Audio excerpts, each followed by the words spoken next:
आसमान में बिजली की गड़गड़ाहट गूंज रही थी। आरव 28 साल का एक फोटोग्राफर पहाड़ों के एक छोटे कस्बे धौलागढ़ में आया था। बेटा, घाट वाले कब्रिस्तान में मत जाना। वहां हर साल कोई ना कोई गायब हो जाता है।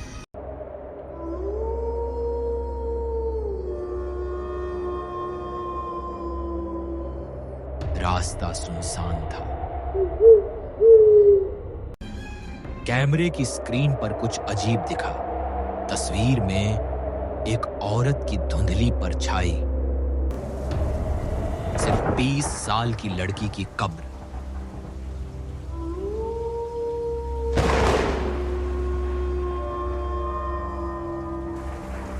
और अजीब बात यह थी कि कब्र पर वही लड़की की तस्वीर थी।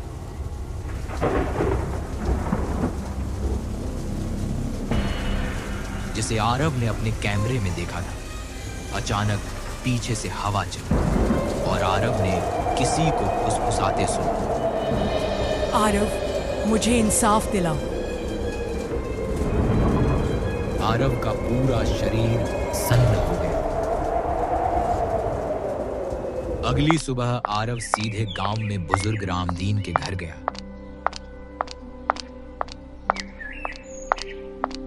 दादाजी, ये सिया कौन थी? रामदीन का चेहरा सफेद पड़ गया। कुछ देर चुप रहने के बाद उसने धीमी आवाज में कहा, बेटा, उस नाम को यहाँ कोई नहीं लेता। सिया इस गांव की सबसे हंसमुख लड़की थी। 20 साल की उम्र में उसकी लाश घाट के पास मिली थी।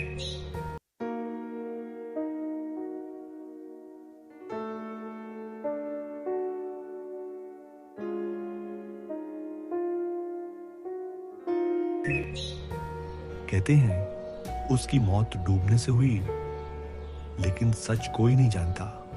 और उसके बाद से कब्रिस्तान में अजीब घटनाएं शुरू हो गई। आरव हैरान था। मतलब लोग मानते हैं कि उसकी आत्मा वहीं भटक रही है। हाँ, और जिसने भी उसके नाम को छेड़ा उसका बुरा हश्र हुआ।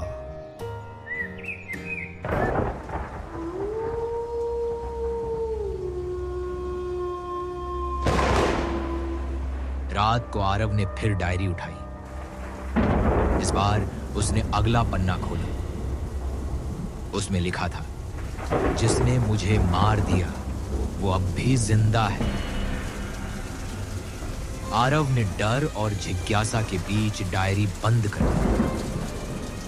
उसके दिमाग में सिर्फ एक सवाल था, सिया को किसने मारा? उस रात होटल के कमरे में अजीब घटनाएं शुरू हुई। खिड़की में सिया की परछाई दिखाई दी। वही जली हुई शक्ल। आरव डर से जम गया। वो परछाई धीरे धीरे बढ़ती गई और कमरे के बीच में उतर गई। साफ साफ दिखा सिया खड़ी थी। आरव, तू ही मुझे इंसाफ दिला सकता है। आरव हकलाकर बोला, लेकिन मैं तो तुम्हें जानता भी नहीं। जानता है, बहुत अच्छे से, बस भूल गया है। और तभी वहां खड़ी सिया की आत्मा अचानक गायब हो जाती है। आरव रात भर सो नहीं सका। उसके दिमाग में सवाल घूमते रहे। सिया कह रही है कि मैं उसे जानता हूं, पर कैसे? क्या मेरा उससे कोई रिश्ता रहा है, या फिर यह आत्मा मुझे धोखा दे रही है? आरव ने तय किया कि वो और गहराई से पड़ताल करेगा। वह गांव के पंडित शंकर लाल से मिलने गया।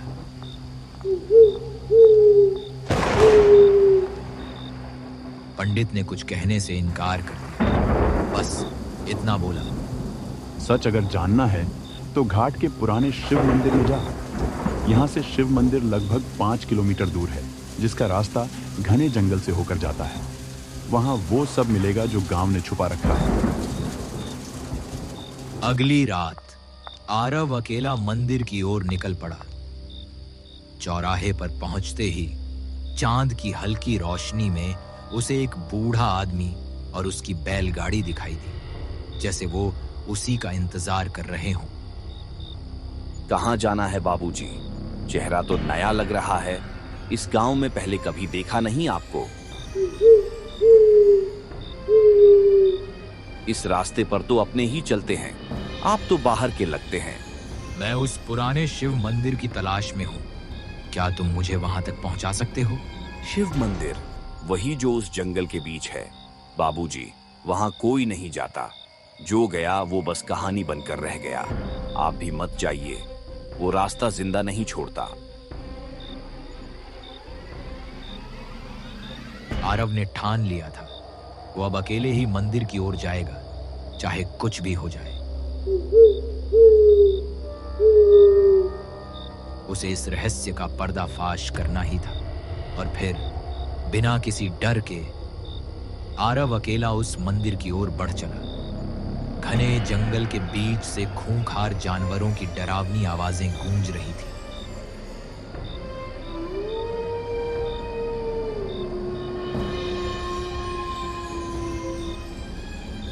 लेकिन आरव बिना डरे चांद की रोशनी में आगे बढ़ता जा रहा था। और ठीक उसके पीछे हवा में खड़ी थी सिया की आत्मा, चुपचाप लेकिन दृढ़ता से उसका साथ निभाते हुए।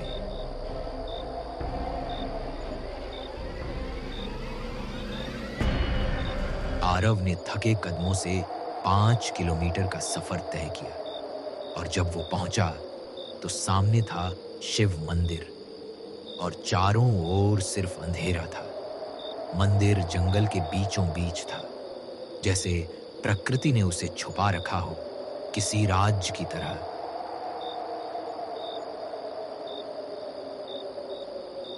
मंदिर के अंदर कदम रखते ही एक ठंडी हवा ने आरव को छू लिया।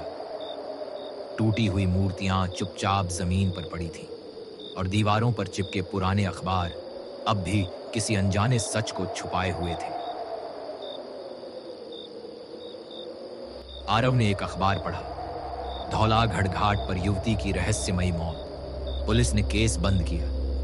और नीचे उसी अखबार में एक और लाइन, मुख्य गवाह आरव गायब।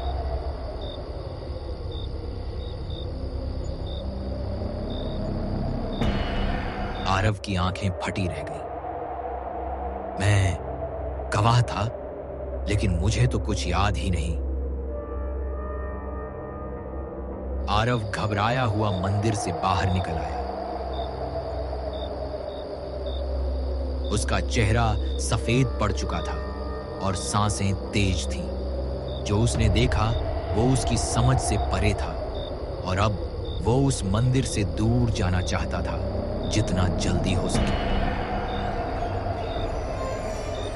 अचानक मंदिर की घंटी अपने आप बज उठी।